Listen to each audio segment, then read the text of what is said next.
Good evening and welcome to the special Finance and Operations meeting for November the 16th, 2022.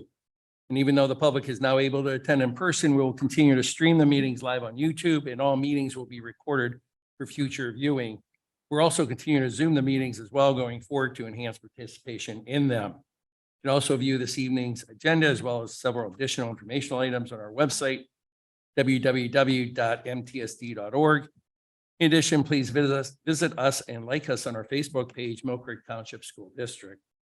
I'd also like to remind all the speakers, core team members, and board members speak clearly and distinctly into their microphones so you can be heard by all of our attendees this evening, whether they are here in person or viewing us on Zoom or YouTube.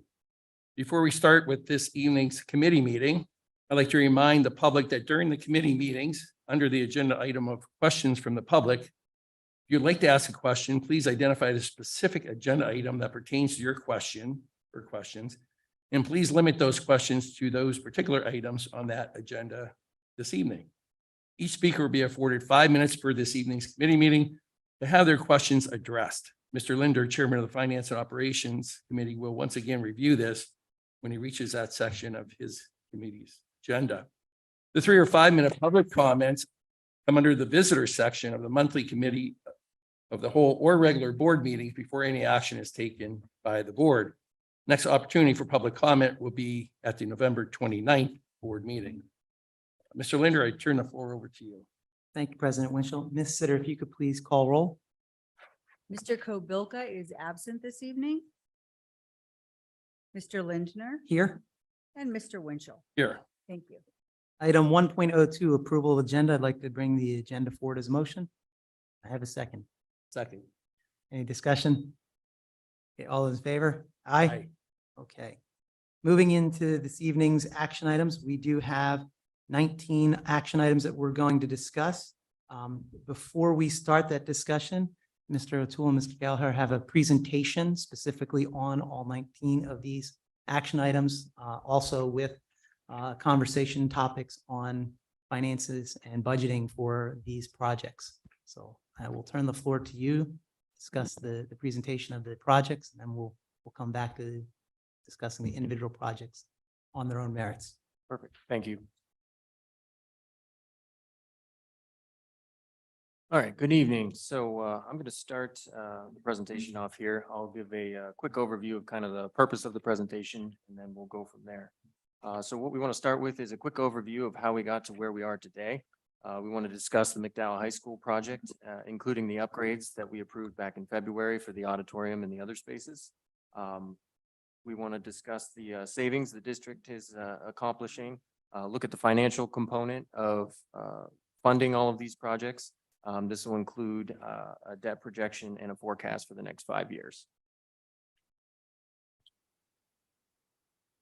All right, so we've seen this slide before, but I want to just go through it again real quick here. Talking about the goals of an infrastructure renovation. This can also be considered our MEP renovations that we've been going through at all of the schools. So the main purposes is to address the aging building equipment. Most of it is past its life expectancy, which we'll see one of those here in the next slide. In many cases, the replacement parts are no longer in production. So it is time to replace a lot of the components associated with that. We haven't done a whole lot of infrastructure renovations over the last 20, 30 years. So it is time for us to do this work, which is why we have so many of these projects. We want to improve the classroom and building environment. That includes lighting, ventilation, temperature, and hot water. Improve the efficiency of the systems and realize an energy usage savings. Obviously, technology has improved since these infrastructure was put in place. So we want to benefit from those technologies. We want to minimize required repairs in-house and contracted to realize a monetary savings. We are already seeing this in our reduction in repair work as well as our contracted work. And then the biggest thing is setting all the buildings out to be able to operate effectively for at least the next 20 years with minimal to no required infrastructure upgrades. And then maximize long-term value of every project and all money put into the projects. So looking at a typical infrastructure project scope, I'm not going to read through all of these. I know everybody has the presentation in front of them, But a couple of highlights is changing out all the fixtures to LED fixtures. This is big for energy savings and maintenance moving forward. Replacing electrical infrastructure if it's required, changing out the domestic hot water system to instantaneous, replacing some of the miscellaneous systems that are getting old and they're time to be replaced. And then maintain roofs under warranty. That's always very important. So this is the timeline of kind of how this all started back in February 2018. The district had Stantec come in and do a complete report of all of our buildings. That report is available online.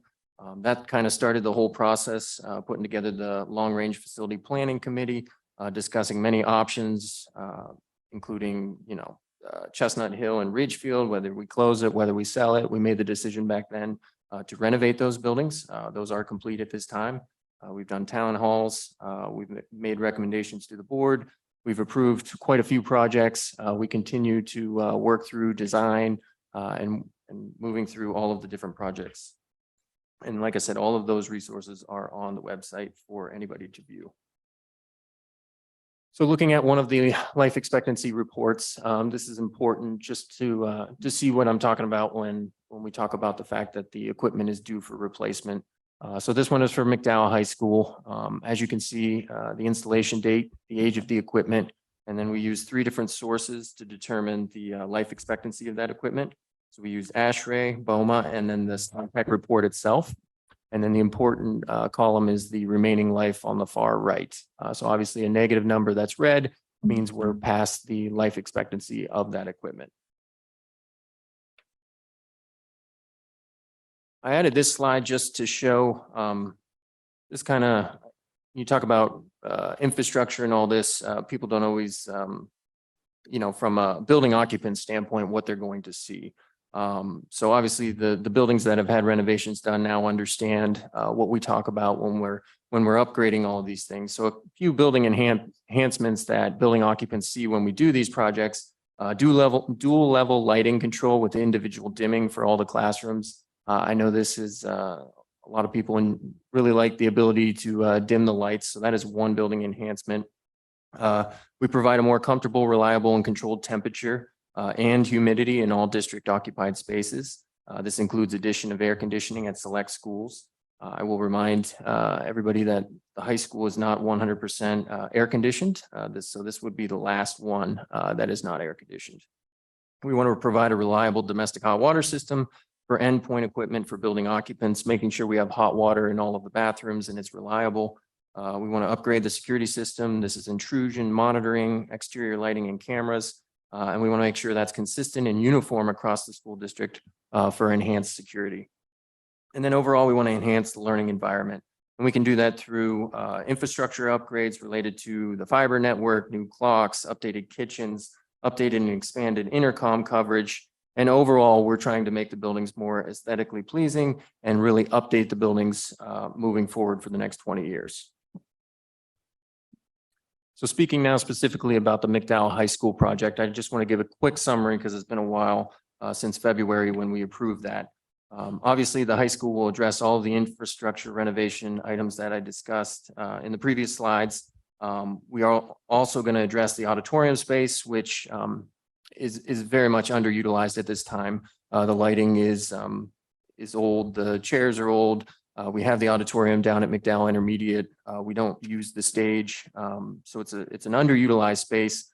So the idea was to provide innovative, flexible collaboration space for all students and provide upgrade and increased size of autistic support and life skills. So the plan was to take the stage and give that space over to autistic support and life skills to make their space larger and upgrade it. We would also upgrade the library and the surrounding spaces around the library. I will have pictures of these in the next couple of slides showing some of the items that we're looking at. We would relocate the cafe to be more open to students and to be utilized for concessions at sporting events, incorporate a new school store into the new layout, and then create breakout spaces within the new media center. The project would also centralize and upgrade the technology ed at McDowell High School. So we would relocate programs from McDowell Intermediate up to the high school, renovate the entire wing, expand the wing slightly to take child development and home economics and move those down to McDowell Intermediate. This way, we're not duplicating efforts with equipment and classroom space. We would also, like I mentioned, relocate and upgrade the child development program down to McDowell Intermediate. We'd provide lighting of the bus parking lot. We don't currently have lighting there today.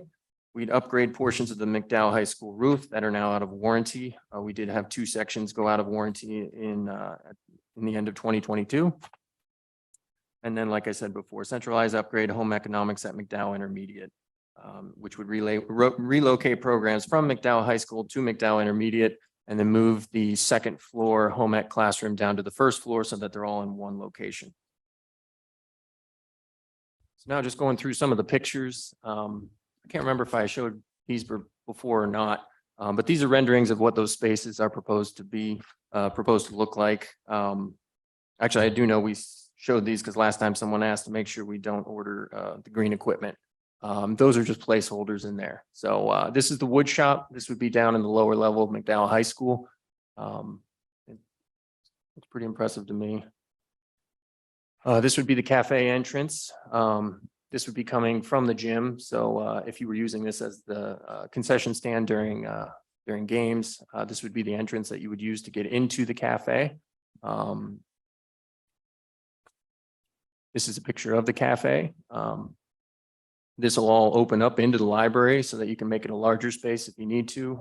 There would be a sliding partition or folding partition wall in between the 2 areas, which I think we can see better in the next photo. Yes, so off to the right, this is looking from the opposite side of the hallway. You can see the skylight. The skylight would remain as is for the high school. The high school library has a skylight today that would stay where it is, if that gives you some point of reference. And then the cafe would be off to the right. This would be the commons going into the auditorium space. This would be the actual auditorium space, the main center. The idea being there that we have a bunch of open areas where kids can congregate. Again, all 4 classrooms would have folding glass partition walls, so you could open that space up more if you wanted to. This would also have a skylight in it, which we'll talk a little bit more here. This would be one of the classrooms. I will mention that the furniture is just a placeholder for now. We will, if we move forward with this project, we have budgeted as part of that $550,000, which we will go through the process of working with all of the stakeholders in different groups to make sure we pick out the correct furniture that will work for everybody. And this is another picture of the auditorium space back in that commons. You can see the breakout spaces, the small group areas. This would be the exterior of the building. Looking at it from the east side at the auditorium. The thing to note here is we are looking at, we'll talk about this in the alternates, that is actually a handicap accessible ramp for autistic support and life skills. We don't currently have a direct compliant entrance for them, so this would solve that problem. And then this kind of just shows how they attempted to mesh the new architecture in with the old architecture without making it look out of place. I think they did a pretty decent job of that.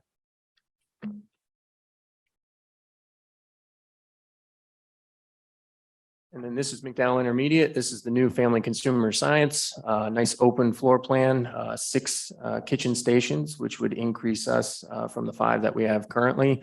They have a nice setup for the teacher for demonstration tables. And we would have 3 of these down at McDowell Intermediate. Again, bringing all of them together at McDowell Intermediate instead of splitting them today at the high school and the intermediate. Okay, now looking at the bid. So overall, the estimated cost that we had was $34.6 million. The total bid cost came in at 39.6. So obviously that's about $5 million over. That's not completely unexpected these days.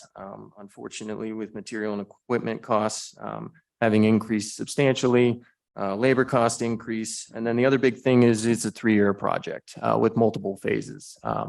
So as you'll see from the bid results, that limits some of our bidders a little bit. They get scared by the idea of having a 3-year project and the short time frame of essentially 12 weeks to work each phase. But that's important for us to do it that way because we have nowhere else to put the kids. And it's very important to not disrupt the instruction. Also, there's still a ton of work going on in the Erie area, which also does not help us. Manpower shortage. And then this is a big project for the Erie market. There's not a whole lot of contractors in the area. So this is a big one. I will say we got a good group of low bidders. I'm very happy with the results. I believe the bids are really good. You can look at the spread between the electrical and the general, and there is quite a spread there. And I think that speaks to the difficulty of the project and the fact that these are pretty good numbers, especially for the electrical in general. Looking at the plumbing and the heating, obviously they were the only bid. I will tell you for certain, they believe there was going to be 2 other bidders. So I think their number is very sound as well. I also know that they really wanted the job because they are also working on McDowell Intermediate. And so obviously there's a big benefit to having 2 projects of that size right next to each other. So just my thoughts on the bids themselves. Obviously we can look at that more when we go through the items later tonight.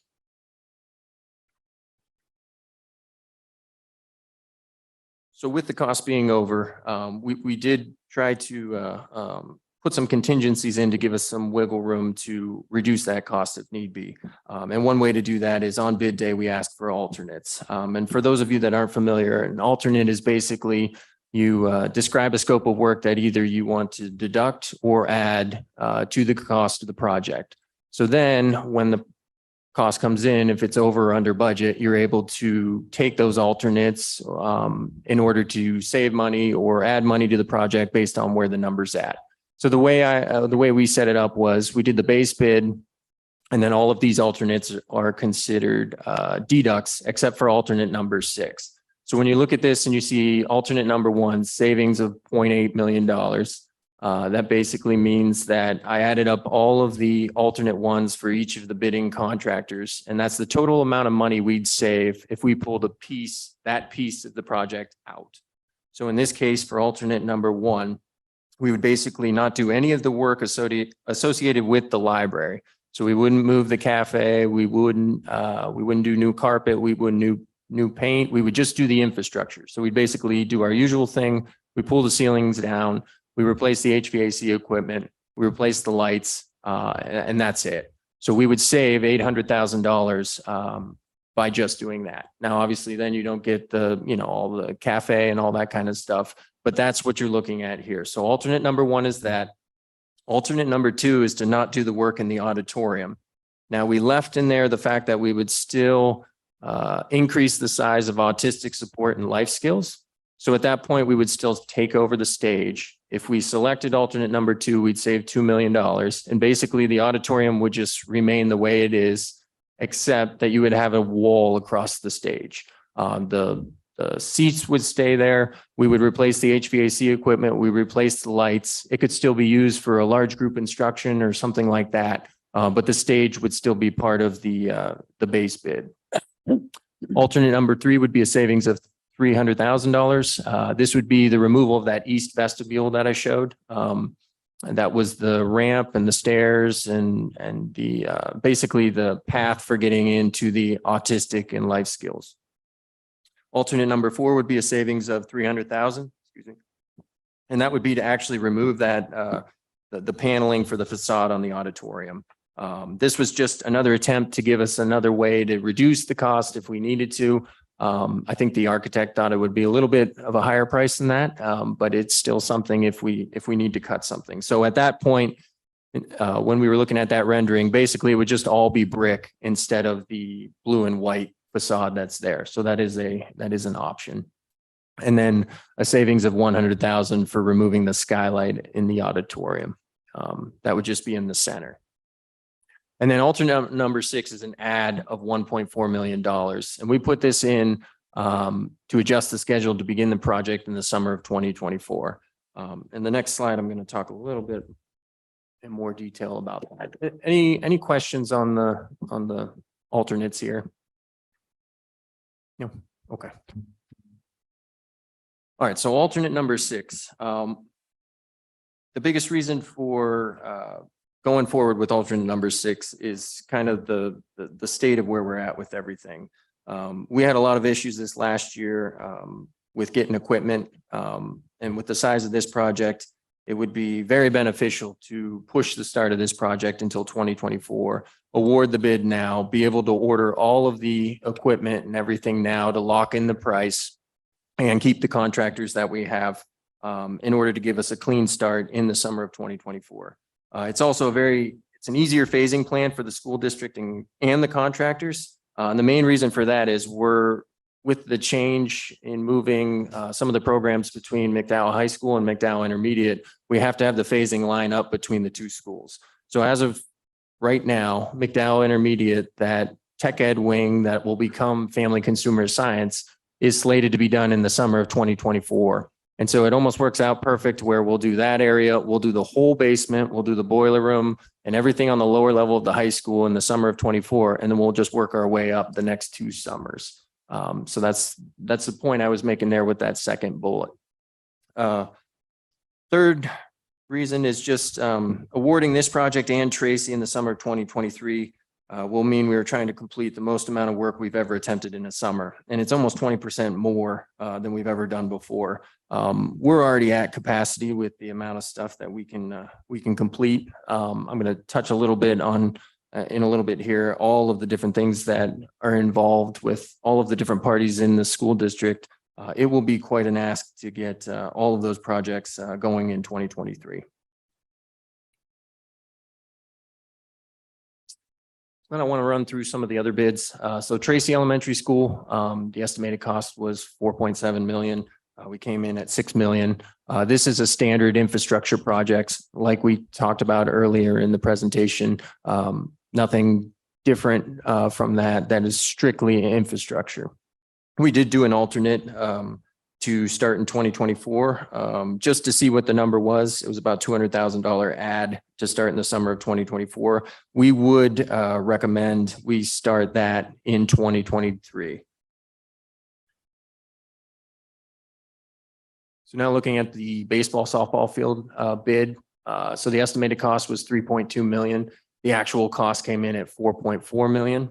And just a reminder, the scope of work in that $4.4 million is to turf the baseball field and softball field complete and provide lighting for all of the Hanlon complex. So that includes the basketball courts, the tennis courts, the practice field, the baseball field, and the softball field. We could make a savings. We could remove the lighting complete. That would be a savings of $1.3 million. I do want to note that we would still need to accept the electrical bid, and that is to provide cameras for the turf. And that cost would be $172,400. If we wanted to just move forward with lighting the baseball and softball field, then we could take $400,000 off of the $4.4 million. Does that make sense? So really it comes down to the baseball, softball lights are $923,900. All right, the security camera bid. So the actual cost came in at $167,050. Just for a quick explanation on that, we're going to add 102 security cameras across the district. This would meet a camera coverage standard for each school building based on whether it's elementary, middle, or high school. So we've developed the standards with the safety department, and all elementary schools would be consistent, all middle schools would be consistent, and then the high school would be consistent. Safety upgrade bid, actual cost was $1.6 million. We do have a $700,000 grant. The scope of work for this, just as a reminder, is provide security systems in buildings that have not been renovated, which is Asbury, Tracy, and J.S. Wilson. We would hardwire all of the components for added reliability. We provide door sounders at all doors. We provide panic buttons in all schools, just 2 locations. It would be at the security desk and in the main office. We would upgrade the door access system. So everybody would get a new card. We get new card readers. It would all tie into the security system. We would standardize all buildings on a single security system platform and provide uniform security measures at all buildings. The 2 alternates associated with this that we had was alternate number one, which is a savings of $301,000. This was to remove the door sounders. And at that point, we wouldn't hardwire all of the components. Like I mentioned before, we've been using a battery system, trying to stretch our funds was the main reason we did that. And that's been a maintenance problem. So with the idea of wanting to do the sounders on all the doors, those are all going to have to be hardwired. So at that point, you're already running the wiring to the doors. We might as well pick up the door contacts as well at the same time.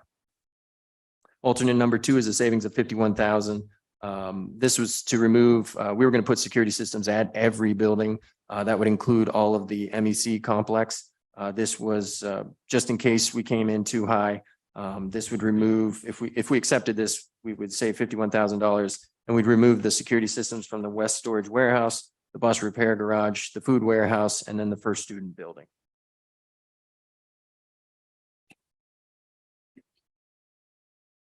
All right, so then looking at our change order summary, just a recap of the 2021 projects. We came in at 3.4%. It's pretty good. Wish we would have been a little bit better, and hopefully we will in the future. But that's where we ended up for 2021. 2022, we are at 1.6%. That's a little high for the first year, although the first year tends to be the worst. And McDowell Intermediate is a tough building. So that's currently at 1.6%. Obviously, that'll go up as we move through further phases of the project. So we just wanted to give a quick, we talk about the change orders all the time, and just seeing what kind of savings is associated with that. So what I did on this slide is we put in sort of a savings calculation based on industry standards. So for change orders, I use 5%. So if we subtract out how we've been doing between 5% and what we actually did, we have a savings about $2 million. We do commissioning in-house. I think we talked about this a little bit with the RABE contract. That individual that's associated with that contract helps out quite a bit with the commissioning process. Maintenance is involved in that, and then myself. So by not bidding that portion of it out, we've had a savings about $1 million. Construction administration and design fees. We've had a consistent design team. I know that's always the discussion when we're coming up with the fees associated with the designs. But maintaining that relationship has benefited us greatly. The design team understands the amount of work that we put in. We're unique in some of the items that we take care of versus the design team. And so they reduce their fee based on that. And so figuring a 6%, we usually get them down more towards 3%, 3.5%, depending on the project. So that's seen a savings of $2.2 million. And then construction management. Obviously, we have a construction manager, but it's an abbreviated model for what they assist with, because we do a lot of that in-house. The business office does a great job of keeping track of all of that. All the maintenance, custodians, principals, everybody helps in that. And we've seen a savings of $3 million using 5% as a construction management fee. Obviously, these are all subject to people's interpretation. Some people will go higher or lower. This is just what I used. And I think the main reason that we included this was just to show these are really big projects that we're working on. I think most school districts would probably only do 1 or 2 of these in a 5-year period, and we're going to do about 10 in 5 years. And it's a big task. And all of the staff across the board help with all of this. And we're seeing a savings, and it's going really well. I know I always talk about the different items that everybody works on. One that I recently thought of is the HR department in regard to clearances, because every contractor that we have on site for all of these jobs has to have all of their clearances. So last year they cleared 460 contractors. So when we talk about all of the different things that everybody has to do because of these projects, I think that just speaks to all of the work that everybody puts into these. Keeping on that track with the savings, this slide here, we took, as you can see here, it's the last 4 years, and this is our maintenance costs over the last 4 years and what that variance is. So if you look at that 4-year variance, you can see that we've had a savings of about just under $400,000 in that 4-year time, which is about 20%. So these renovations are not only saving us supply costs because it's new equipment or the contracted services associated with that.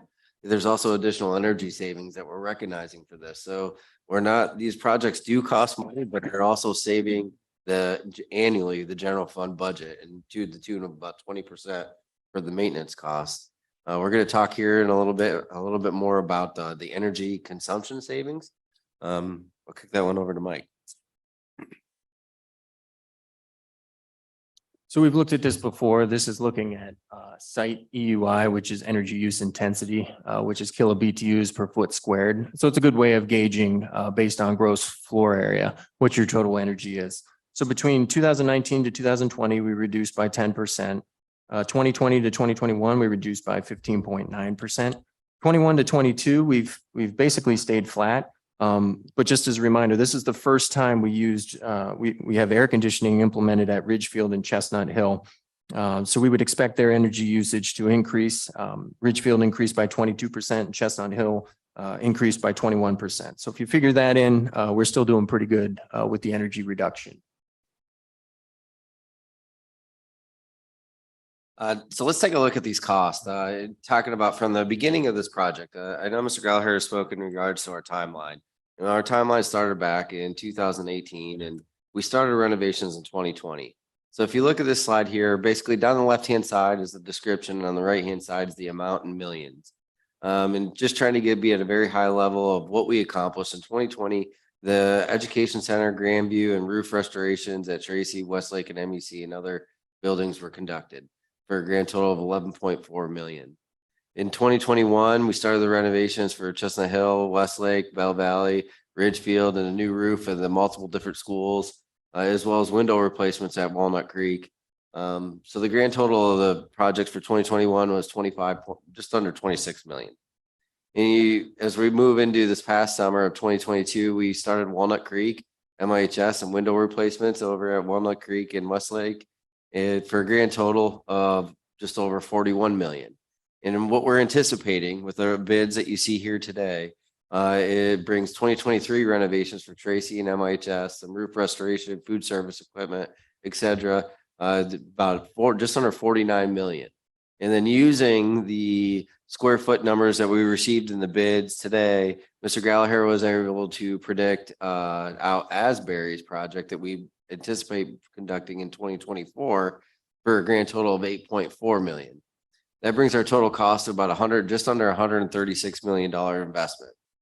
If you add in the VOTEC, which is our contribution is 12.2 million less a general fund contribution that we just made this past fiscal year of 6.3 million, you're looking at 5.8 million contribution there. The baseball softball field without lights is looking at 3.1 million. If you add the lights, you're looking at just over $1 million. There's some brick pointing and waterproofing of our exterior of our buildings. We have a study conducted that we would see some significant savings in energy consumption. Should we follow that process? That cost is estimated at about 2.7 million. And again, we have another study that states replacing the windows at Chestnut Hill, Bow Valley, MIHS, and Ridgefield would cost about 1.5 million, but making those replacements also comes with energy savings. And especially this energy savings, I can't overstate right at this point in time. Our supplier cost for both natural gas and electric has doubled. So as we're talking about the consumption and how much less we are consuming, it translates into real dollars, especially with the price of the electric and natural gas at this point in time. But when you look at that total, it's just under 16 million for a grand total investment in all of our buildings. That's taking us from start to finish will require $151,470,000. So we have bids here today. And I'm going to go in here and talk about the dollars here in a little bit more because we've already had 2 bond issues, but this is going to require us to issue another bond. With the existing bond issues that we've had for the first 2, it will take care of all the projects but McDowell. If we move forward with the McDowell project, it will require a 3rd bond issue. And again, keep in mind what we're trying to do at McDowell is a needed infrastructure upgrades as every other building has. It's much past its life. Energy consumption savings we're receiving. And then again, we're going to add air conditioning at McDowell as it's the only building in our district currently that does not have AC. and all the upgrades that Mr. Gallagher had already discussed to the instructional spaces. Again, as we're trying to be more proactive, we want to have instructional spaces for the future. So that leaves us with two options here.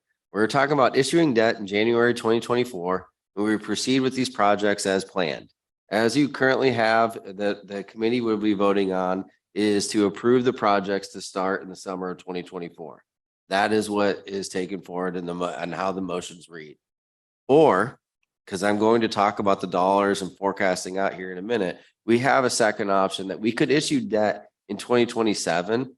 And the purpose of that will allow the investment market to settle. Right now, it's pretty high. The tax increases that will be projected, the needed tax increases needed could be less because we don't know the future. We could receive additional state funding. There could be cost reductions to offset some expenditures that could be used for the annual debt burden that we would be experiencing.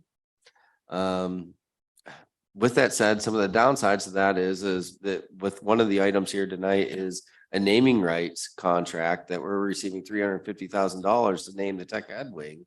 That would no longer exist if we delayed. We would miss out on that $350,000 naming right money.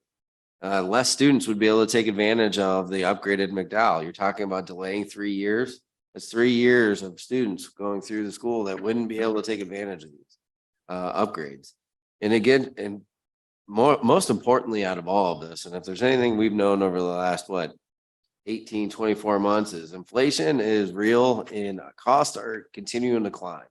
We delay 3 years. Who's to say that the cost of this project is not $15, $20 million more?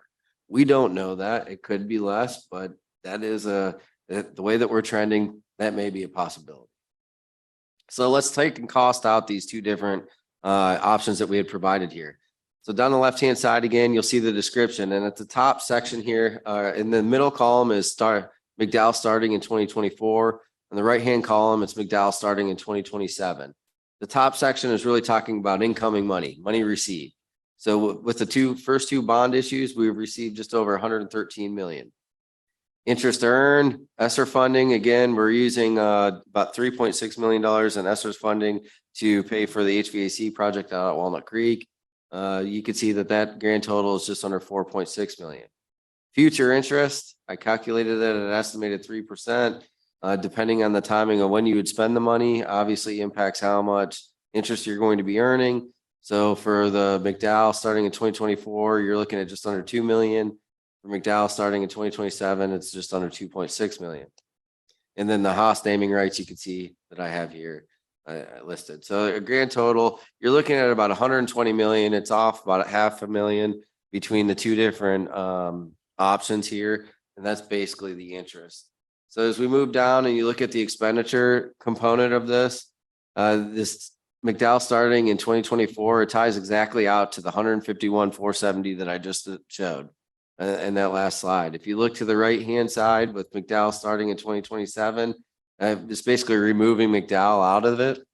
You would have 110 million, just under 111 million that we would be committed to if you remove the McDowell project. So what's that take us to? We would need about 31 million to move forward starting in 2024. Or if we delayed the McDowell project till 2027, we have about 10 million that we need to spend. What's this look like a little bit different? I mean, you do have some choices here.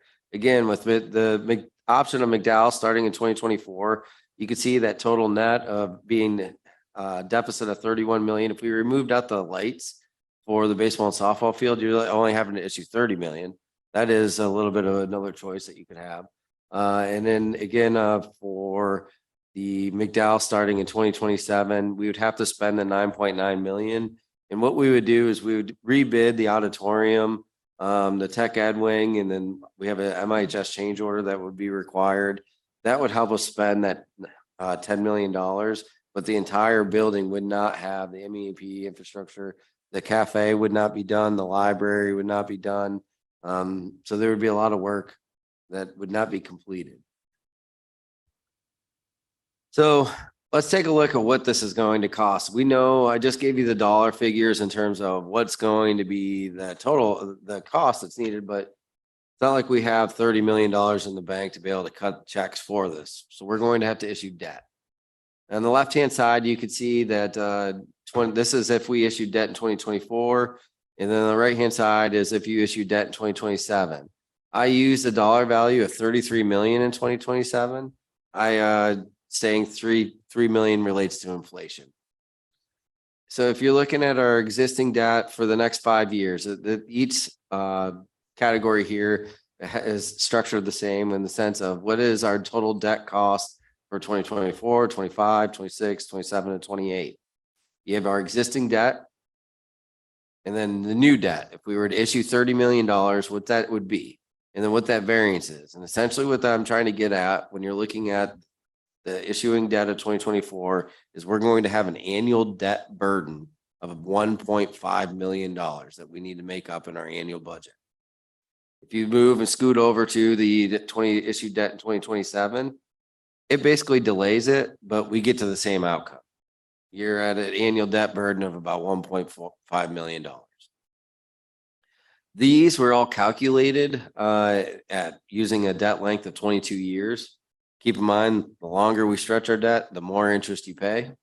And then if you look at the 2027 model that I have up here, by 2036, our debt payment would be reduced to 8.5 million. So that obviously you would have that savings from the 9.3 that is shown in 2036. So let's take this. We talked about our overall cost now and how much money we have left, what the cost is going to be for the debt itself, but how does that embed within our annual operating budget, and is it affordable longer term? So we have using both of the options that we discussed, we forecasted those out. And the assumptions used is we projected the tax increases based on estimates by the IFO office. We use salary increases from 2 to 3%, also included an addition of 13 positions. The annual PSERS projections were used, healthcare increases of 3%, the new debt costs from the last slide, millions in new curriculum resources is included into this forecast, an increase in cyber tuition rates, increase in our IT lease, increase of transportation of 3.3% annually. And I think it's very important to note as we're talking about this, there's a lot of unknowns. We don't know what's going to happen from now, 5 years from now. So I listed out some here unknowns that could materially change these forecasts.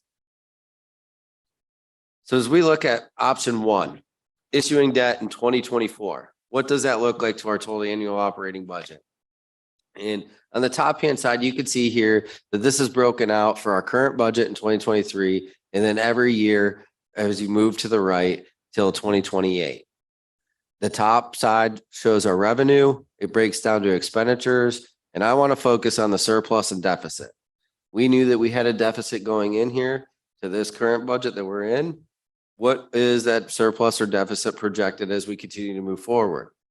In a perfect world, we would always have a deficit or a surplus of $370,000 annually. That is because our gate receipts for all extracurricular events, our participation fees, etc., are earmarked for maintaining our extracurricular facilities. So in a perfect world, you would like to see that be $370,000 surplus. As you move across, we know that in 2024 and 2025, it isn't a surplus, but we expected that. As I just mentioned, this includes millions of being invested into curriculum resources. We were anticipating using fund balance for this, or in addition to that as a balloon debt payment. So really focusing on the years 25 through 28 is getting us to the point of, are we getting that annual surplus of 370,000? And we do. So it is affordable for what we're doing. How is that affordable? If you look at the tax increases, you're looking at a tax increase of roughly 4.9% for the next 2 years, followed by 4.3%, 4%, and then 2.5% moving forward. And that should be about 2.5% in perpetuity. Again, if we look at our numbers real quick and you're just talking about annual increases, because that tax rate, the Act One index is only an inflationary measure. Our annual increases for salary and benefits, if we were talking about 3%, and that doesn't include healthcare, is $1.8 million a year. If we were to take, here's another fact for us as we're talking about this a little bit more, but if we were to take our tax rate as it exists today, compare it to every other district in Erie County, the 13 districts, all these tax increases, we're currently ranked 6th out of 13, the 6th lowest. At the end of all these tax increases, we would just be reaching the 8th highest in the county. So I think it just wanted to provide a little bit of insight in terms of where our tax rate is compared to everything, comparable. Again, we have the fund balance to use for those 2 years. So if we look Aaron, at can we this, just go back. for a Yes. second, Just so the board recognizes that in a deficit of the 2.1 million, that will come out of the fund balance, reducing our fund balance from 17.7 to 15.5, plus the maximum tax increase. that is correct. And I'm about to show we'll do Yep. the fund balance here in a second. So if you look on the left-hand side here under this assumption, you could see the blue charts, it goes in years. The blue represents revenue, the red represents green. And then look on the right-hand side, this is our fund balance and where the fund balance is going to be. Again, we anticipated utilizing fund balance, as I had mentioned before, and then this is seeing it grow a little bit, as we would expect because of our gate receipts and participation fees, et cetera. So let's take a look at what this option looks like, or what our forecast looks like if we issue debt in January 2027. Everything's held true here. The only difference is I just added the 1.5 million rather than being in 2025 for the additional debt. I added it in 2028, which is why you see the big deficit in there. I adjusted the tax increases as well because clearly we don't need it. And then if we're going to issue in 2027, there are unforeseen circumstances that might help offset that cost of that debt that we don't know. So we wouldn't want to be taxing if we don't know whether that is going to be true or not, whether we're going to need it. But you can see the tax increases over that time is 4.9 for the next 2 years, followed by 3 years of 2.9%. Again, what's that mean? I want to clarify that in terms of understanding our tax rate a little bit more, because I don't think it was real clear, is currently our tax rate is 6th lowest out of 13 districts. We raise taxes to the index for the next 5 years. As all the other districts sit currently, we would only move into 8th lowest. That's how hard the tax rate compares. Aaron, is that assuming that they're not raising? That is assuming taxes that they in are the not. In the meantime? That is correct. And then as you look here, this is just another slide. You see what this does to our fund balance on the right-hand side. So the purpose of me showing these forecasts is we know that there's a lot of unknowns. There's things that can change, but the point really is there is a path forward. We can do this should we choose to do it, and it is affordable. That is the purpose of these forecasts, for us to have a better understanding of is this doable, is this not? Because again, should the committee pass all these bids, and then the board vote to approve them at the end of the month, you're literally talking about spending 30 million, and we're committing to issuing debt at whatever option that the board does choose to do. But so again, the forecasts there is a path forward for us to pay for this. That's the end of our presentation. Any questions before we talk about the bids individually?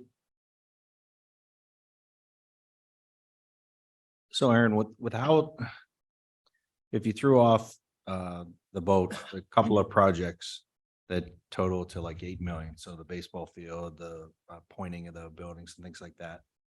And you just wanted to do McDowell with this debt. We're still $2 or $3 million off. If we used everything we issued from the bond to try to do just McDowell, we're still a few $1 million off. Yeah, we would be. If you're talking about removing, so baseball, softball field, you're talking about 4 million there, the brick pointing, 6.7 million, 1.5 for the window replacement. And then we've just delayed Trey or Asbury. That's still not enough money to make up for McDowell. Thank you. So our choices really are issuing debt for McDowell or delaying the McDowell project. So when you issue those bids for McDowell, how much money do you have to lay out up front? You don't have to pay the whole thing. Obviously, you're not going to pay for something that isn't finished, but equipment cost, how much do you think you'd have to lay out? So we've already worked out the cash flow. And essentially at the end of the day, because again, keep in mind, we have to spend 85% of our bond money within the first 3 years. We've already worked out that they understand that we're going to be in compliance.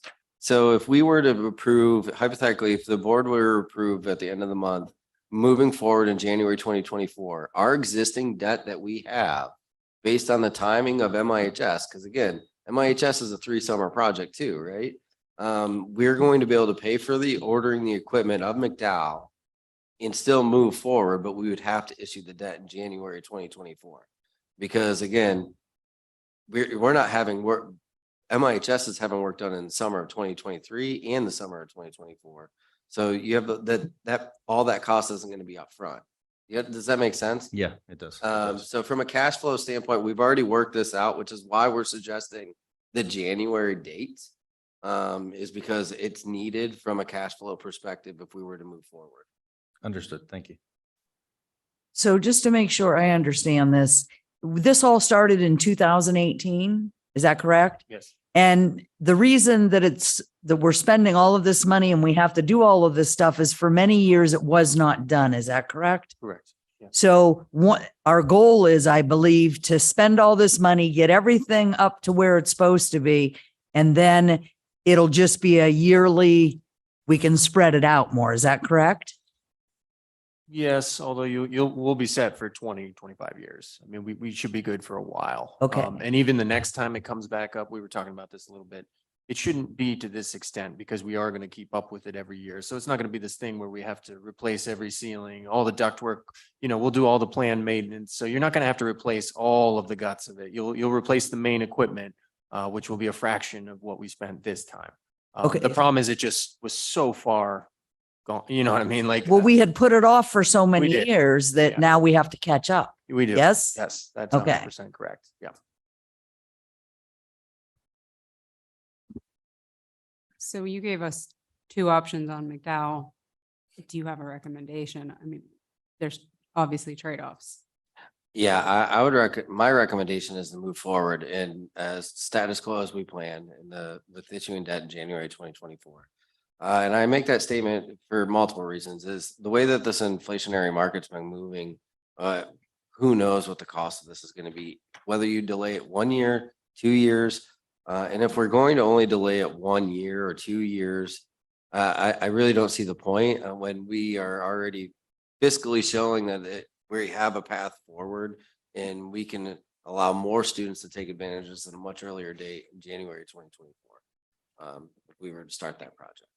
Aaron, the only thing, if you delayed it a year or two, that would give us a little bit more flexibility. I mean, you're already taking money out of reserves, going to the max and tax, financial markets may stabilize by then. So it really kind of ties our hands if something else would come. We can't raise tax anymore than just patent programs and, I can't hear you. So the flexibility, if there were anything to come, I would suggest that that's what our fund balance is for.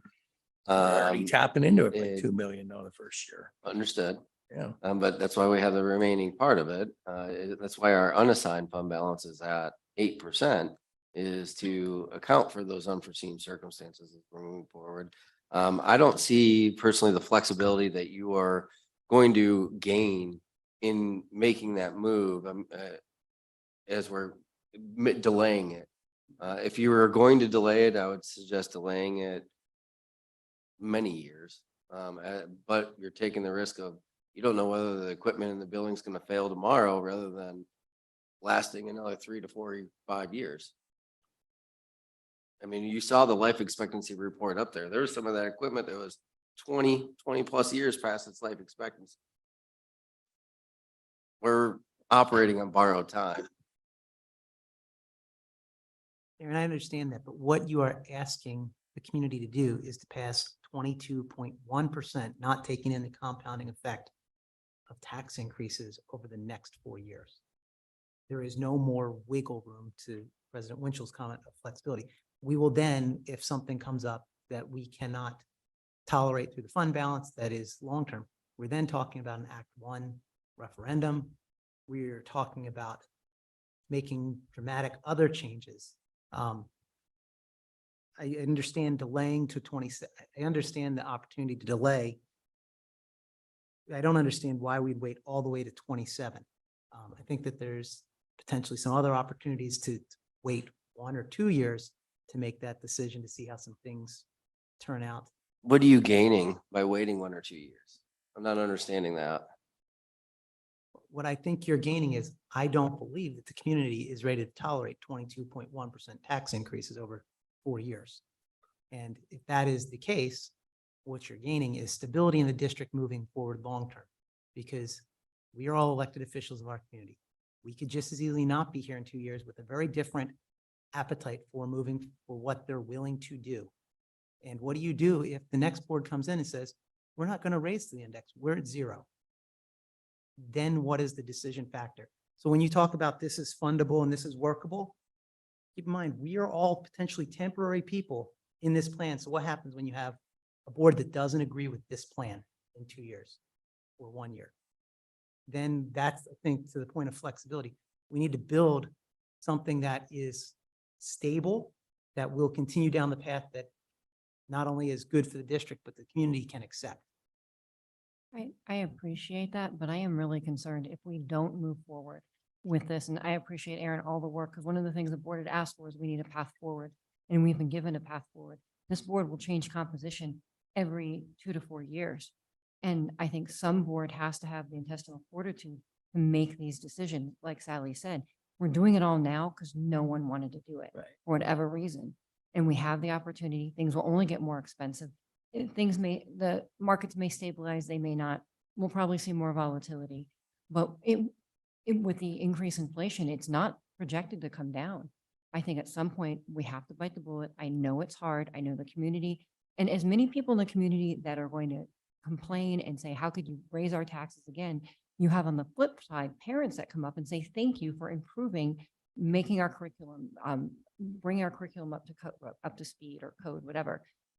Making the investment in our buildings and our extracurriculars and everything, because that's what they want to see. That's why they live here. And that's what they want their children to experience. Some board has to make that choice. I've been on the board for going on 8, this is my 7th year, and we've been kicking the can down the road. Now, COVID threw us into threw us a loop, but I think we need to make the decision. We will never have a perfect time, and no one will ever want their taxes raised. And that will only change if people change it in Harrisburg and how we fund schools. So I 1 or 2 years, it'll be 1 or 2 years again. And at some point we will have stuff failing where we've got to take out the bond. We're going to have to do it anyway. We might as well do it.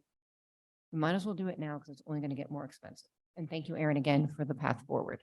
And I think I should make some clarification. Again, the purpose of that forecast is to show that there is a path forward based on all these projections. There are things that could be coming down the path. State decides to give more money. That could reduce the amount of the tax burden in that given annual year. Do we have ways? We're always looking at ways to try to reduce our costs. We find something that is substantial, that would reduce that tax burden. Those are projections at the end of the day. That is intended solely to understand that there is a path forward for us to be able to do that. That tax rate isn't ever committed until the board votes on that actual annual budget. And are there unknowns that might happen in the meantime? Yeah, that could be the other way around too, where there are unknowns that we have to come up with in order to fund certain items. I'm not saying that at all, but again, the purpose of, I added that tax rate in there. I wanted it to be known because I didn't want to back away from that. But again, it's not committing use to this, and it's showing that it is we can do it with these tax rates. But again, there are unforeseen circumstances that could happen that would limit that tax rate down the road, or vice versa. Aaron, any other naming rights out there for stadium or the basketball court or the cafe related to, corporate sponsors? Well, we're working through an RFP process to talk about naming rights in regards to our extracurricular facilities. Thank you. And as I recall, at some point, there are improvements that are to be made to Gus Anderson as well that are not part of what we're talking about today.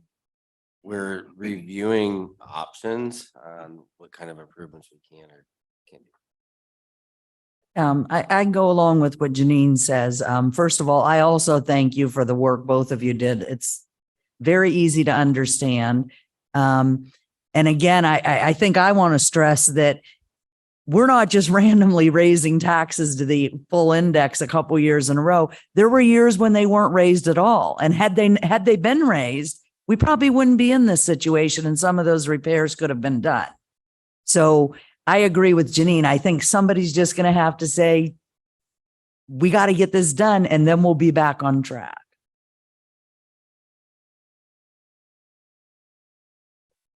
And I don't disagree with you. I think that the board and the plan has pushed through and gotten a lot done during COVID.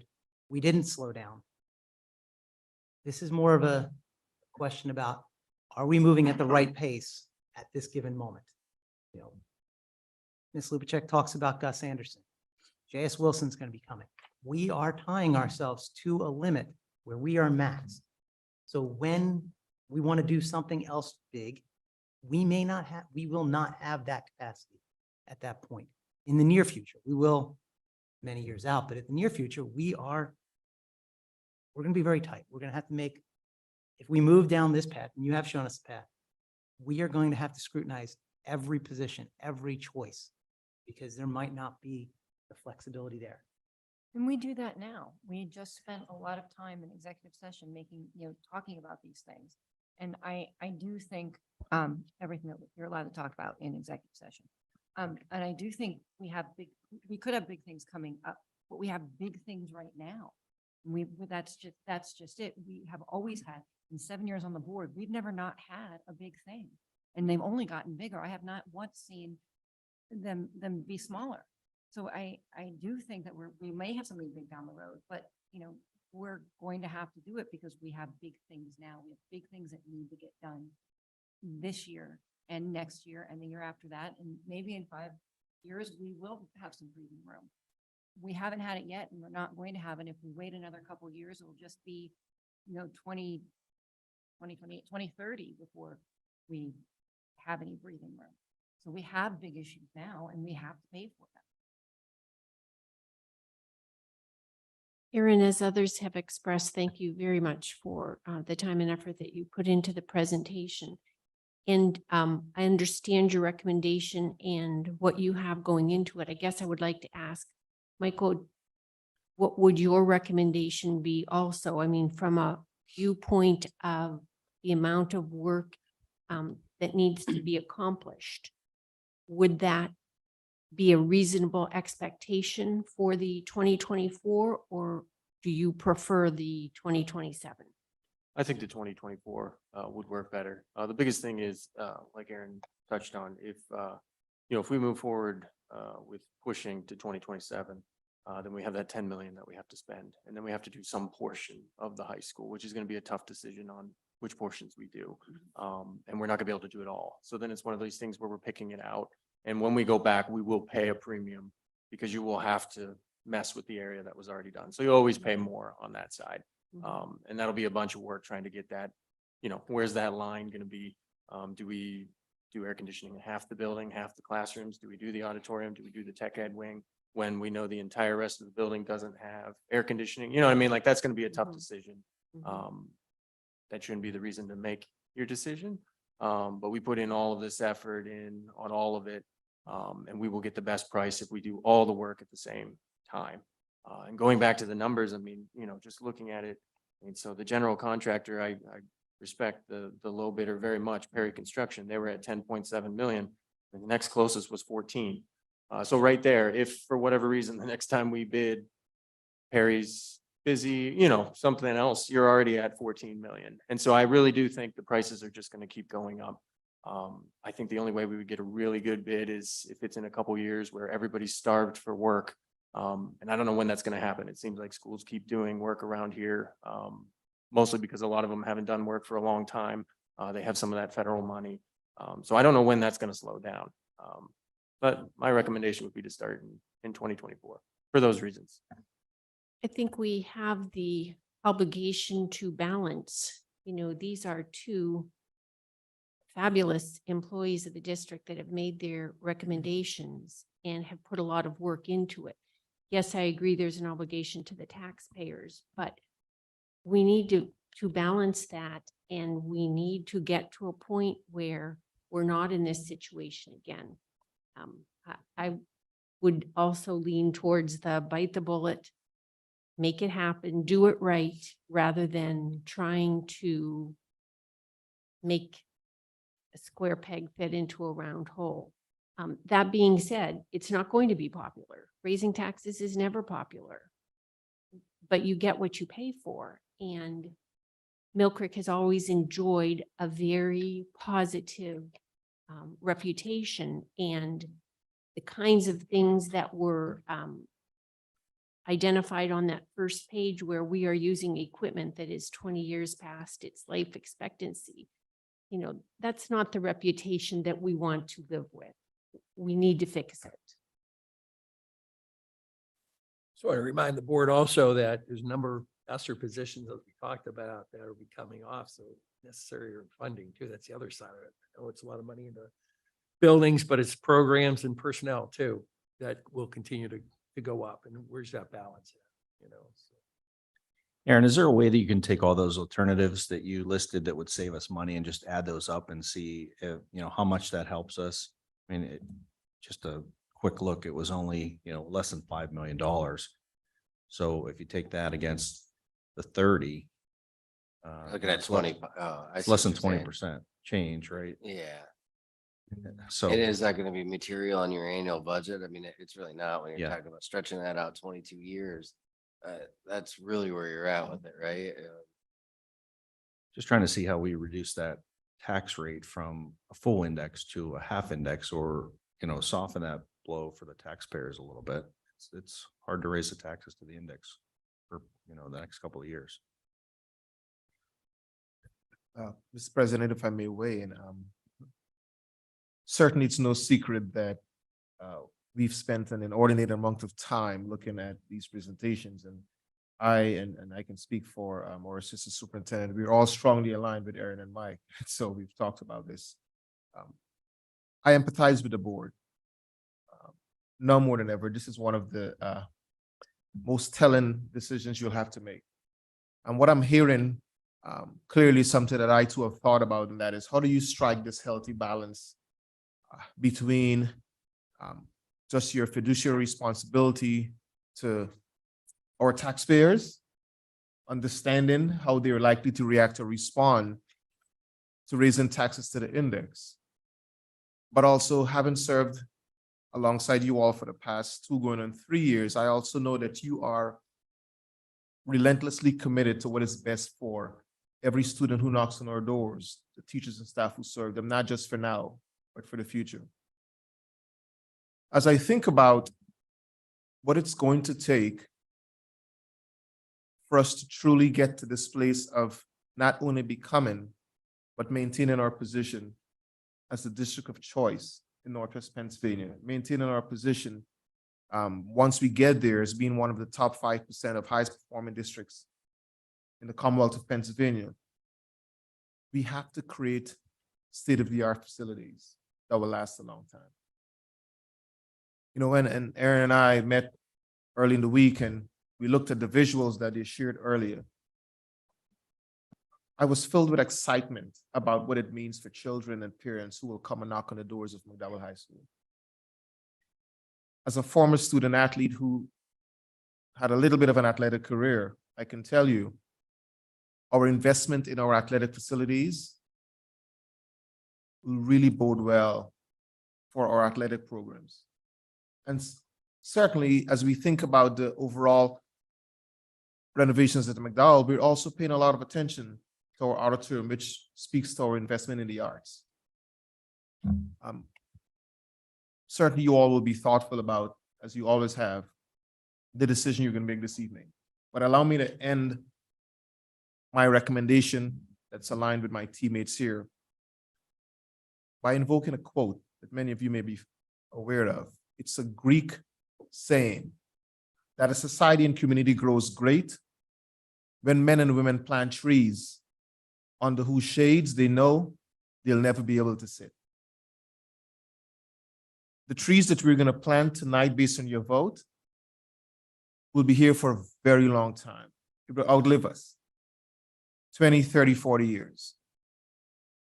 And I'm asking you that whatever decision you make tonight, think about those trees and who it will benefit, beginning in the summer of 2024 and beyond. Thank you.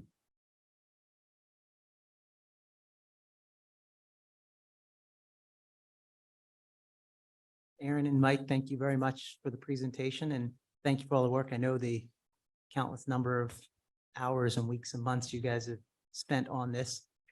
So I appreciate it. Hear me better now? Oh, John's handed up. Absolutely. Thank you. Dr. Kavanaugh, do you have a comment that you'd like to share with us?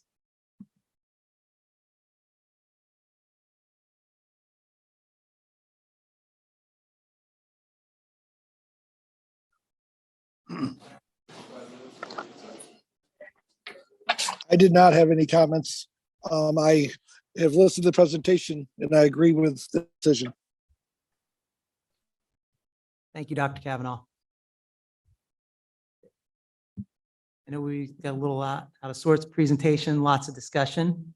I'm going to bring us back to the action items and I'm going to work my way through them based on our conversation this evening. I am going to request to table item 2.04, which is the asbestos removal, since that is not necessary because the recommendation at a minimum is to delay McDowell until 2024. Yeah, so we did not bid that with an alternate due to the size of the project. So if we start in 2024, I'll rebid that next year before we start. That's for $55,000, I think. Exactly. So Yeah. I'm making the request table. Do I need a motion to table that? Can I have a second? Yes, second. Any discussion? All those in favor? Okay. All in favor? Aye. Aye. Okay. So that brings us down to 18 action items. Bear with me. I'm going to go through them. Item 2.01 is the security camera project district-wide with Neely Communications for a cost of $167,000, $157,050. Item 2.02 is the MEP renovation controls bid from Cal with UNS Services for a cost of $2,690,000. 2.03 is the MEP renovation at Tracy controls bid with UNS Services for a cost of $679,250. Item 2.05 is a food service equipment district-wide bid with HRI Commercial Food Service at a cost of $1,636,458.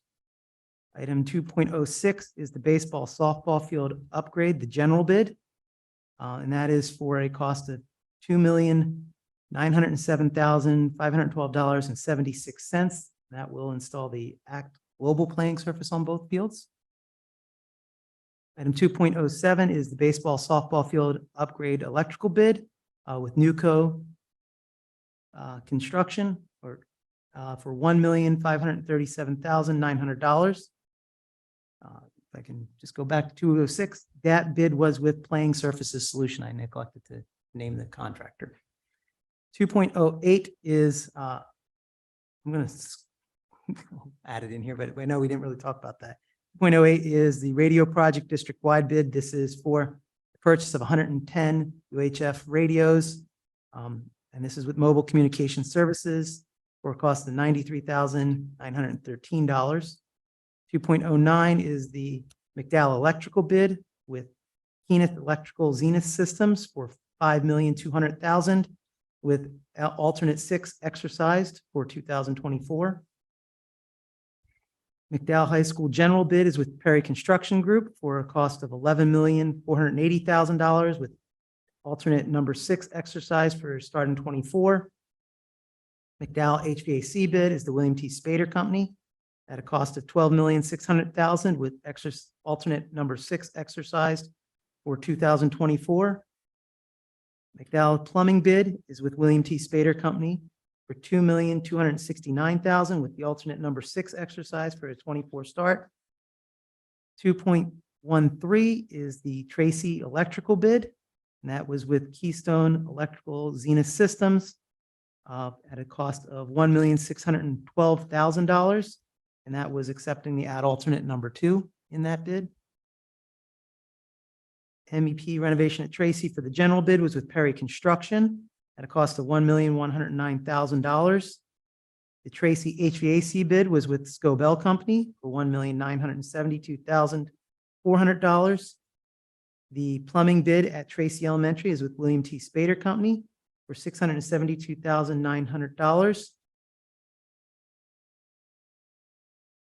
Item 2.17 is the educational grant agreement with the Gene Haas Foundation for $350,000 for the naming rights of the Technology and Education Wing at McDowell High School.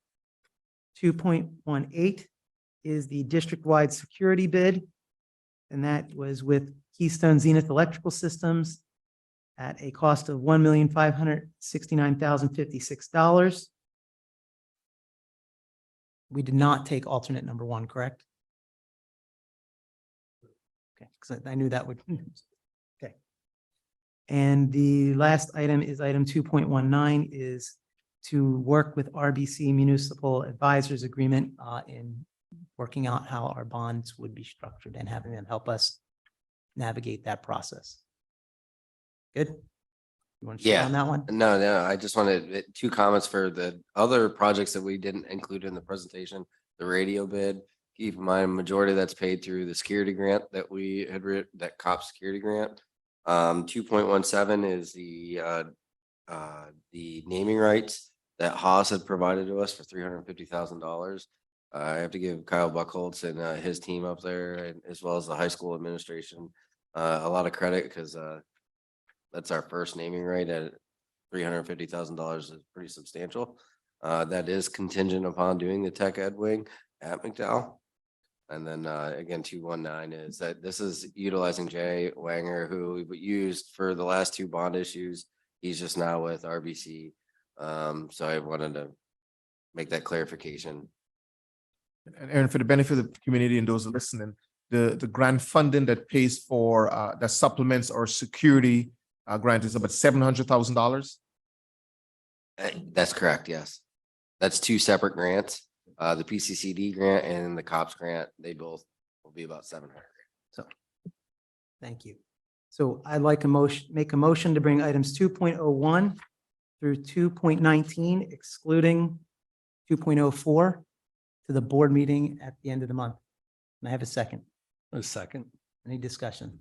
I just want to let everyone know, especially listening audience, this is just moving out of committee. The actual vote will be at the board meeting on these items, individual items, and any one of these items. I mean, obviously a lot are tied to constructions, but there's a lot of things in there that, we can discuss further. I guess primarily the one that's often talked about is the baseball field, not necessarily the field, but the lights. So that's a big issue, especially when it's over $1 million. And you think about our security grant is net $1 million and things like that. So I just want to make sure that everyone's aware that this is just simply coming out of committee tonight. And, we want to make sure that it was a good round discussion at the board meeting on that. So. Aaron, in terms of the lights, have we talked to the township at all for things like the tennis courts, the basketball court, and the practice field? Because it is a community asset. I'm sorry. We initially had some conversations with the township, and they had directed us to writing some grants. We're still working through that process. So it was a hard note from them, then, basically. I wouldn't say A soft hard, note. no. I was trying to say that more politely. And I think the challenge, Jason, we ran into is once we do that, we give up a lot of control of the facility, which is the community park. Yeah, I'm not, we don't have any control of the basketball courts or tennis courts or practice field right now, do we? I mean, if people just use it, there's no schedule that you get on to use the There is a schedule for the Yeah, football? we field? try to have them use our facility use schedule. Now, with that said, I mean, I could tell you like a good example, like I'll take my daughter out to the practice field on the weekend. I don't put it in there, but if you're trying to do like some sort of organized event, we do ask individuals. I know not everybody does that. It does create some conflict. But overall, we do try to ask large organized activities to utilize our scheduling software. Thank you. I would just ask the baseball parents in the audience here, when we get to questions, maybe you can give us a little background of the benefits of the lights on the baseball and softball field. I know, Mr. Heenan, you gave us a big list of things the last time, maybe an abridged version of that this time, and tell us what the benefits would be. When we get to, We get yeah. a couple moments.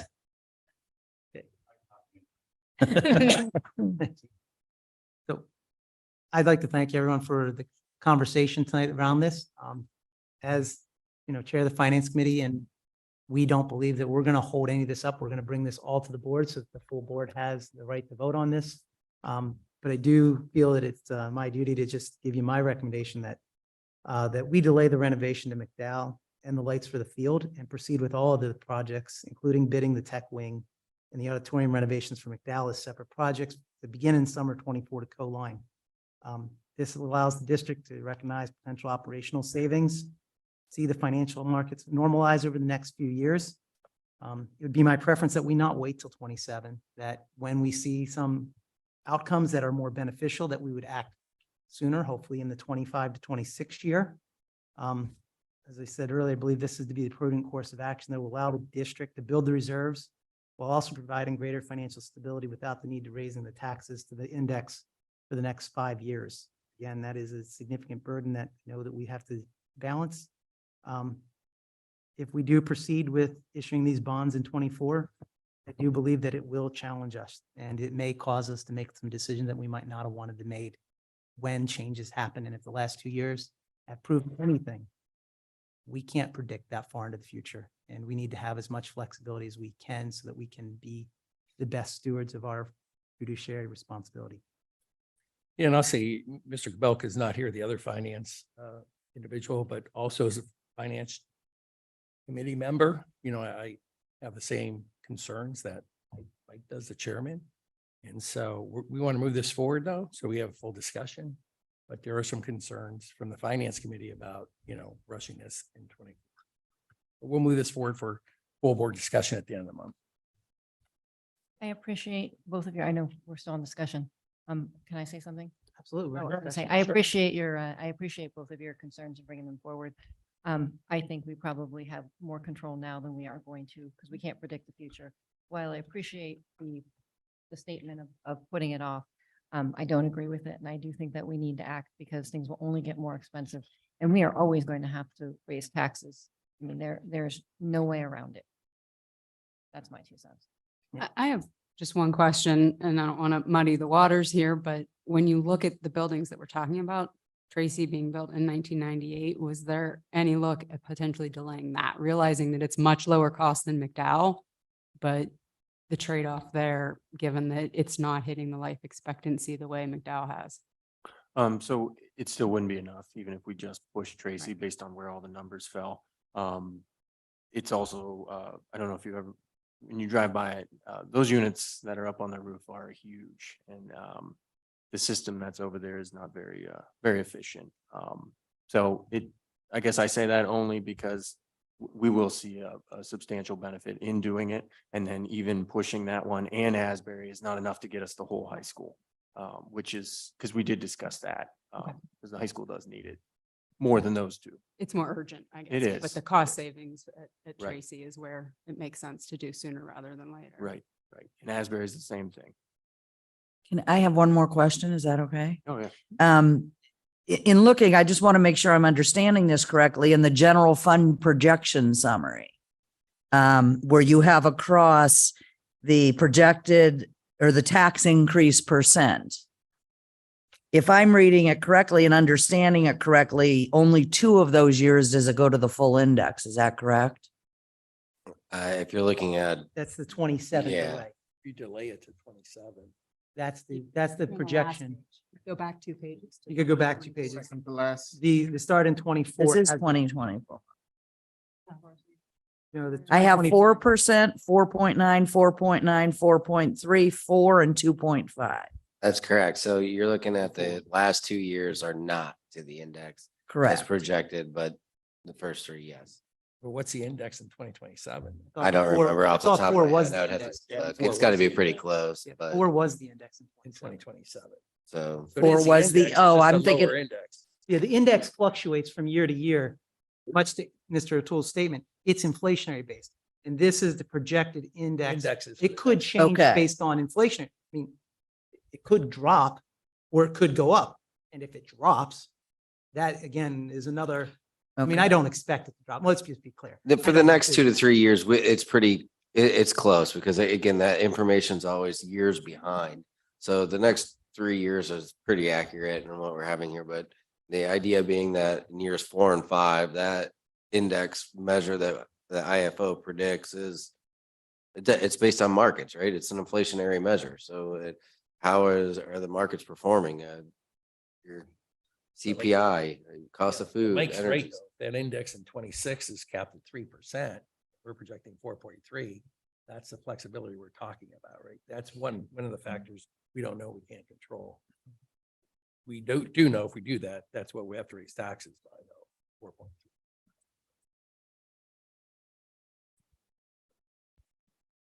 Okay, Mike, any other? Any other questions or discussion on that? Hearing none. All those in favor, to moving it to the board at the end of the month, say aye. Aye. Aye. Okay, thank you.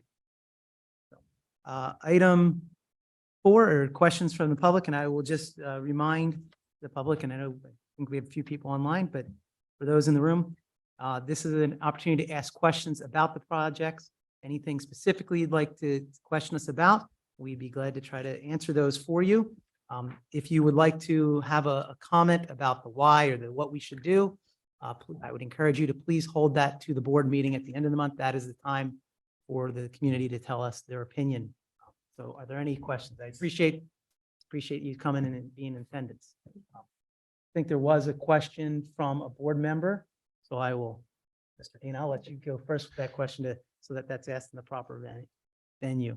So for the electrical bid 2.07, just like to understand what the benefits are of the lights for the baseball and softball field. I mean, I understand what it is for the basketball and the tennis and the practice field, but I'd like to understand a little bit more about that. I know you told us about it, Mr. Heenan.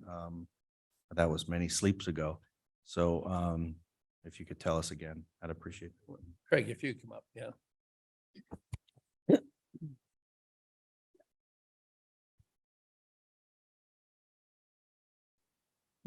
Good evening, Craig Heenan.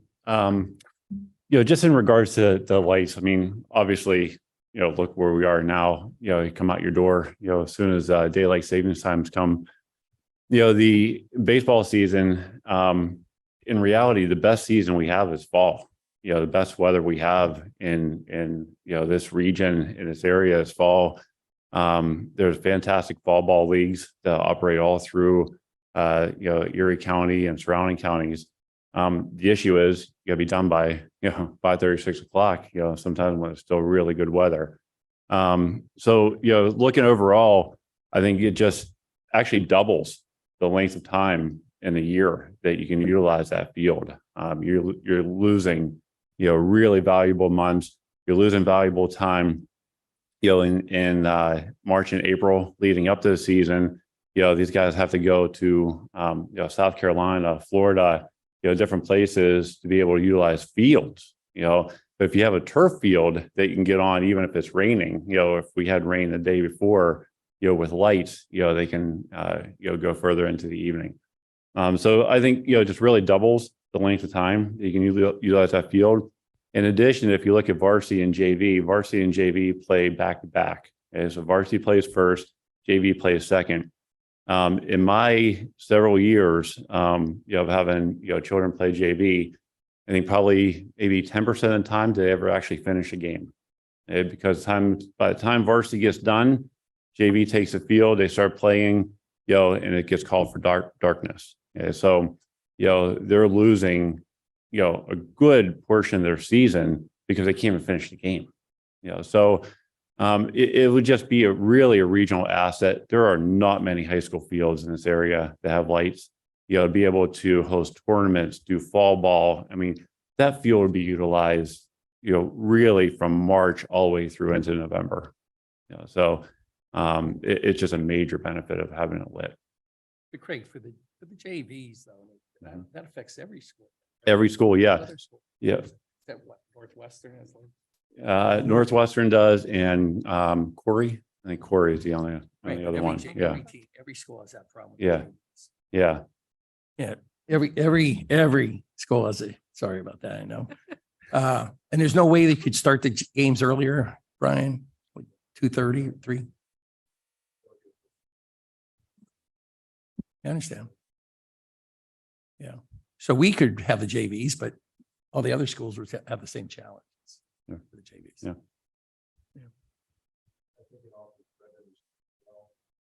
Right. Yeah. Thank you. Yeah, thank you. Good evening, everybody. Just speaking in support of the lights, I think it offers a revenue stream as well. You look at us now, I assign all the umpires in Erie County. And there are many schools that utilize Mercyhurst University because one, they have turf, two, they have some sort of lights, but it just gives a possibility that schools could be renting our field. In the days that we don't have games, that would give possibilities of where maybe we're hosting varsity doubleheaders where our team would play first and then two other teams could play second. And that could be a possible revenue stream where we're renting the field as well.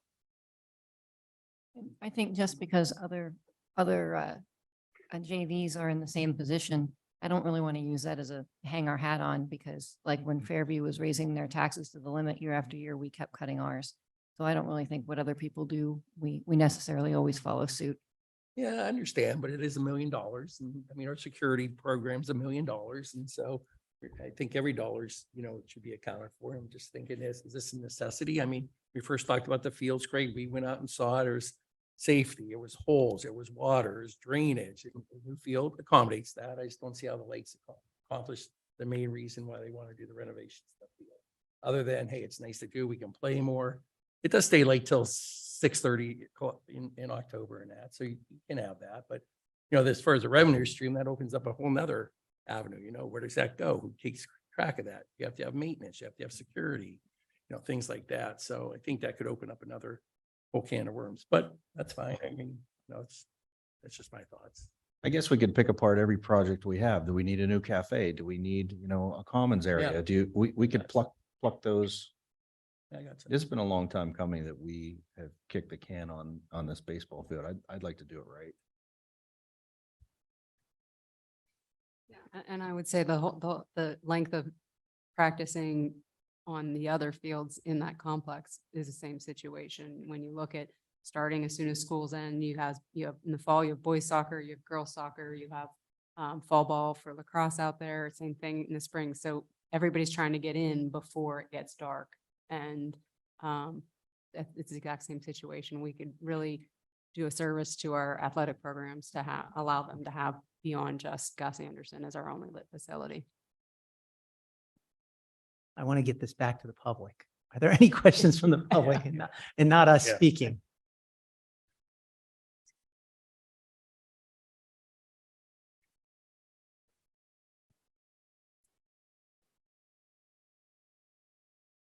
Hi, my name is Brett Swanson. Couple questions in regards to lights, since we're already down that path. One of the options on the bid was about a base and then the two alternatives. Does doing the base, I know that's tied to the security cameras, does that allow us, if for whatever reasons the lights couldn't be done, would it allow you to do it down the road?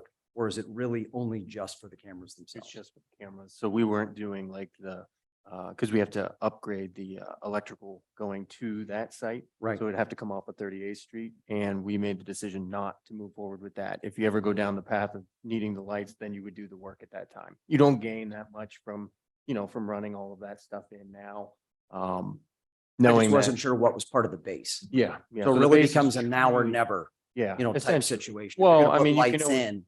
Yeah, you can Once you always put go the turf back. in, you're not going to dig it up and put in. the That lights. was kind of the thought and not Right. putting the extra electrical in now because you're Right. not going to want to dig that up anytime. soon. Exactly, So, exactly. yeah. And, you know, the other thing in regards to the lights is the safety side of it. You know, we had talked about that with the wet field. It obviously becomes a lot safer with the turf by putting in lights. I think that's a safety thing as well. If you've ever tried to play baseball in the dark, generally not a good idea. Even in dusk, it gets a little bit dicey as well. So to kind of, you know, whether it's you're cutting a couple innings off of a JV game, it does help make the whole facility, I think, a little bit safer, especially if you're able to tie in lights for the entire complex. I think that, you know, obviously it becomes a real jewel in the Mill Creek Township athletic facilities to do that entire complex correctly with lights. One of the other questions, it doesn't say in the bid who the lighting manufacturer is. I know it's who's doing the install. Musco. Right? Awesome. In regards to the turf, I know Act Global, you know, was the product, and is it that that NR34, that turf system that Yes, they? the Nolan Ryan. Yep. Okay. Yep. Again, another great thing from a, you know, from a safety standpoint. I Yes, just absolutely. wanted to ask. Couple other things, is netting part of the bid? I didn't know if there was netting that was included on either of the sides. We're going to redo the lacrosse soccer field, practice field netting, because that was not put in correctly. Those are flag poles that are up there with the fencing. So if anybody ever drives by that looks awful. So that as part of this will get fixed. And then I can't remember exactly what they're doing with the backstops. I don't know if you remember, Brian. I know we talked about it. We had a lot of meetings on it. And so we're, you know, in regard to I don't know if you're talking specifically about the netting for the baseball, softball field. Yeah, just whether or not it would run down the, you know, the sides tied to the. I can't remember exactly how much we did, but we relied on the architect to come up with that. And I know he had some questions for our group when we met. So I think I feel confident that was taken care of, and I'll make sure I look into that. So. Okay. You guys have talked about the naming rights and the possibility of sponsorships, and I'm assuming the same thing applies to, you know, that complex, to the baseball fields, and some opportunities for some revenue streams there as well. Okay. Timing, if you were to move forward with this, what was the timing to start? What was the timing for completion? June 1st, and I believe the end of October. Okay. Just a couple other little things. If we were to not move forward with the plan, obviously, then it becomes a question of what do you do? I know this is not a comment time, but sort of a question. But the last thing is just, you guys have talked about deferred maintenance, you know, and how that looks towards McDowell. It's the same thing for that whole complex in regards to the baseball and softball field, that it's kind of been, we've been kicking the can down the road. There really hasn't been anything done to that area in a really long time, to the point where it's now we are forced to do it. So I think we're all grateful that we are at this point, and grateful that you guys are taking this opportunity to do it.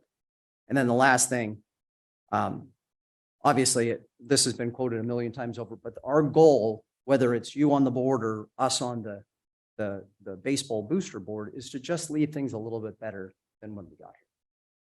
Thank you. Thank you for your time, and thank you for the questions. Yeah, thanks. I do have one I question. just wanted to make one comment on your questions, and I think that's a similar question. No, you're good, but I appreciate it. I also think that is a common question from the board. It's nice that we have the documentation that we share with the public, but it would be great if there was a smaller scope, because we don't always get to see the specifics of the project, what exactly is or isn't in. I mean, the alternates are clearly labeled, but what the base is, there's no real good scope in there. And it'd be great if there was just like a high level, here's what's getting done as part of this project, like a one paragraph. I know when we're bringing like 19 projects, Yeah, you're like, great, that's 19. Is there a specific? Very challenging paragraphs to write. Is there a specific project that, well, I mean, I guess, I'm guessing you're referring to the fact that we're replacing that net. Well, I think there were a couple projects where it was really hard to tell what exactly was in the base bid. Okay. You know, what exactly, I mean, some of them are pretty, for you and I, some of these are probably pretty explanatory. We're like, yeah, it's Yeah, MVP. right. I know what's happening in this. But for a couple of the other projects, like the baseball field, it's like, I don't know what the base specification Yeah. was. Did this include the restrooms? Did it include the Oh, that's a- bleachers? that's a What very did good it, point. what did it include the walking path back to make it ADA Yeah, I tell you what, I compliant? can, I mean, I'm assuming a lot of those had to happen. That's just a good, because very of good point. a project, because we can't do a project of this scale without things like that. Yes, so concession stand is not included, and this was part of the study, but I should have brought the study and brought that through. So concession stands not included, the bleachers remain, the dugouts remain, all of the fencing gets redone, because it's not center now. The walking path gets redone, will be fully ADA compliant all the way back to the baseball field. We will put a set of bleachers that'll be required, in the outfield, just 50 seats or whatever it is. Softball field, all of the fencing will be redone. The dugouts stay. We do pitcher mounds. I think we talked about doing that. Those get fenced in, pitching mounds for the baseball and softball field. New foul poles. We put in an emblem in the middle of the field, a nice M. We have a pattern similar to Slippery Rock. That was what all the different people we got input from. So it's a nice looking thing. I'll tell you what, at the next meeting, I'll bring a couple of pictures of that in particular, and I'll make sure I go back through the scope and see if there's anything that I missed. So, and then obviously we do all of the underground, and I think it's almost 750,000 for the underground with all of the tanks, everything that we have to do to meet the new requirements of DEP. So all that is included, obviously, as part of it. And then a lot of, I think right now the left field, the right field is almost 9 feet difference. So there's a lot of dirt moving around to fix that. So yes, I will bring more information next time. And I would just echo on the McDowell project, those artist or architect renderings are lovely, but trying to physically envision where the cafe will be and the I'll bring auditorium, like those. there's a floor plan or something that kind Yes. of more clearly shows people what the finished product is. intended. Absolutely. I can bring that for Sure. sure. Make it Aaron on the, as far as the township with the field, the lights and impact study they have to do with neighbors, or the lights staying on, or the whole, either whether it's just the ball field or the, whole complex, any impact in a. Yeah, so we reached the out to township? them and we're already in good shape. Okay. Honestly, with the way technology is with lights these days, there is no spillover. Good. The way they do it, it should not be an issue. Great. I do appreciate the comments, because I do believe a question was asked that I can say that I was not fully aware of. I should have been aware of. Not doing the lights now basically is an all or nothing process, because to your point, we're not going to tear the field up to run the conduit underneath the field that we just installed. So it's either it happens now or it happens in a way that is very cost prohibitive after the fact. Yeah, I would not recommend going back in 2, So- 3, 4 years and doing it. So if Yeah, you want to do I it, you truly do it now. appreciate that question, because we didn't ask anything along that lines, and sometimes remind us that making decisions have ramifications Absolutely. that can't be undone. No, that's a very good point. Would this presentation be on the website? Yes, we will have it on the website. Thank you. I don't see any hands raised, Mrs. Sitter, and we're all good here in the room. Last comments? Okay, with that, then I'd like to make a motion to adjourn. Second. All those in favor? Aye. Aye. Thank you all for coming. Thanks for all Thank you. coming.